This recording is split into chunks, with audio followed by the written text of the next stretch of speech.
Banyak. Wassalamualaikum warahmatullahi wabarakatuh.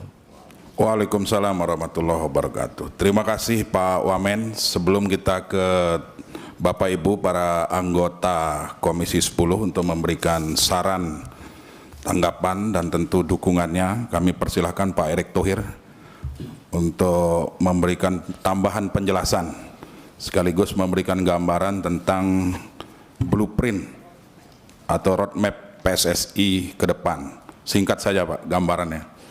Kami persilahkan Pak. Assalamualaikum warahmatullahi wabarakatuh. Salam sejahtera untuk kita semua. Shalom, Om Swastiastu, Nama Budaya, Salam Kebajikan. Tentu pimpinan Komisi 10 dan seluruh anggota wakil rakyat dari Komisi 10 yang hadir hari ini, saya mengucapkan apresiasi setinggi-tingginya.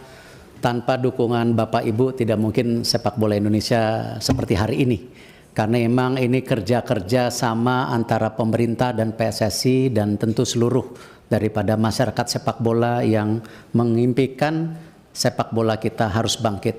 Memang sejalan dengan tentu blueprint yang sudah disampaikan pada saat itu ke FIFA, yaitu program Garuda Mendunia, bagaimana kita mentransformasi menuju era kejayaan sepak bola Indonesia. Memang kita memberikan target-target untuk pengembangan daripada sepak bola Indonesia.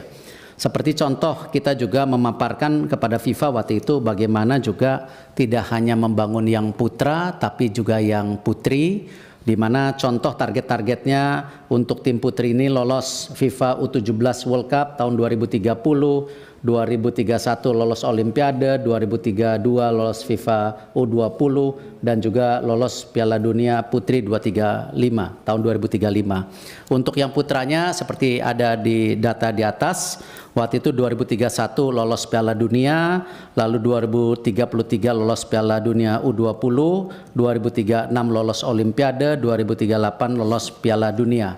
Dan tentu rencana ini juga dibagi menjadi 3 fase, slide berikutnya. Di mana tentu tadi disampaikan oleh Pak Menpora short term, ya, diwakilkan Pak Wamen. Terima kasih Pak Wamen dukungannya. Ini sama-sama tim Olimpiade London waktu itu.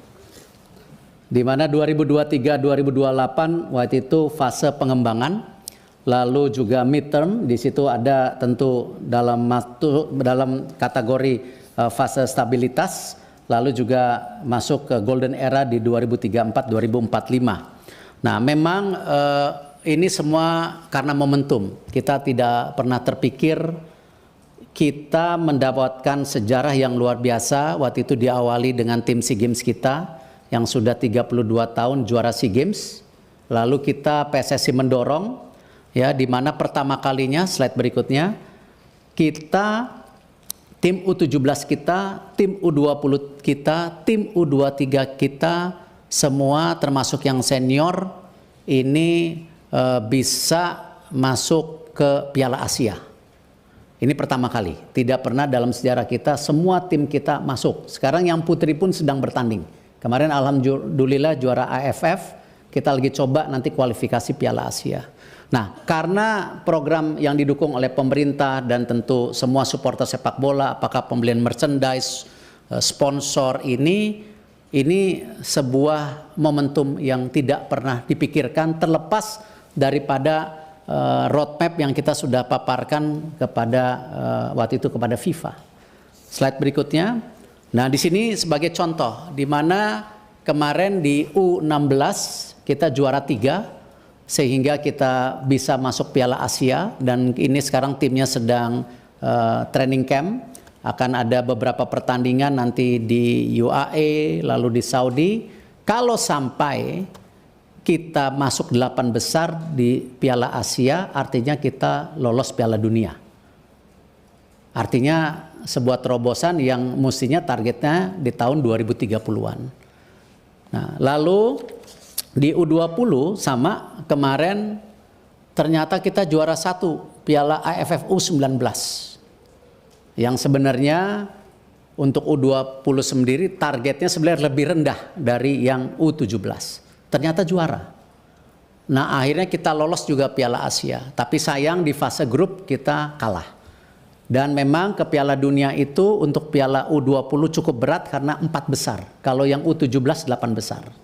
Nah, tetapi tentu hal-hal seperti ini kita tidak boleh menyerah diri. karena sebuah kegagalan. Karena U17 kita masih punya potensi.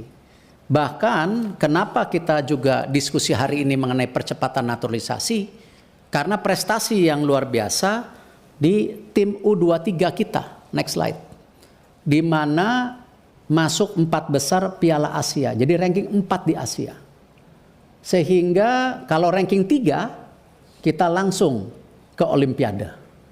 Akhirnya karena ranking 4 kita harus bertanding di Prancis melawan Guinea. Sayang kita kalah 2-0.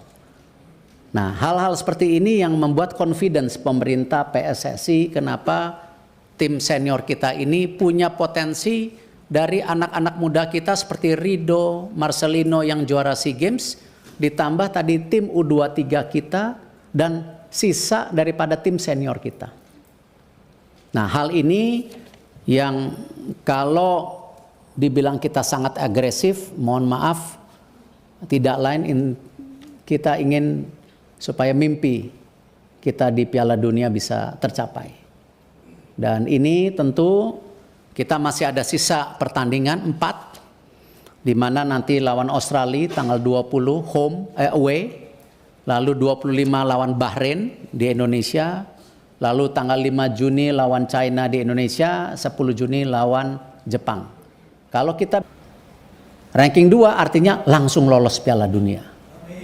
Tetapi kalau sampai pun kita ranking 3-4, kita masih diberi kesempatan untuk kualifikasi, ya, bergabung dengan 3 grup lainnya yang ranking 3-4 dibagi 2 grup. Nanti ranking 1-nya lolos Piala Dunia. Nah, ini yang akan dilakukan pada bulan Oktober November tahun ini. Jadi hal seperti ini mohon maaf, kami dari PSSI tidak bermaksud melakukan sebuah mimpi yang hiperbol, tetapi ini sesuatu yang real, nyata ada di depan mata kita, dan ini baik saya rasa untuk bangsa kita juga sejajar dengan bangsa-bangsa besar di dunia. Dan kami tentu perkembangan tim nasional senior ini juga tetap kita lakukan bagaimana terus membangun regenerasi tim nasional melalui program pembangunan usia dini, yang mungkin pada kesempatan berikutnya, slide berikutnya, saya berharap saya diberi waktu paparan lebih lebar. Kemarin terima kasih para pimpinan Kapoksi sudah hadir. Mungkin tidak fair para pimpinan kalau kita juga tidak mengajak seluruh anggota untuk melakukan FGD. Ya, karena memang kebetulan ada mungkin 30 halaman yang tidak mungkin saya presentasikan saat ini. Dan insya Allah niat baik, nawaitu baik dari bapak-bapak ibu yang hadir, kita tidak akan salah gunakan. Ini sekedar memang bagaimana kita memastikan mimpi kita sebagai bangsa bisa setara dengan bangsa-bangsa dunia. Terima kasih. Wassalamualaikum warahmatullahi wabarakatuh. Waalaikumsalam warahmatullahi wabarakatuh. Terima kasih Pak Ketua Umum PSSI, Pak Erick Thohir. Insya Allah nanti kita agendakan Pak untuk paparan lengkapnya terkait dengan blueprint sepak bola kita.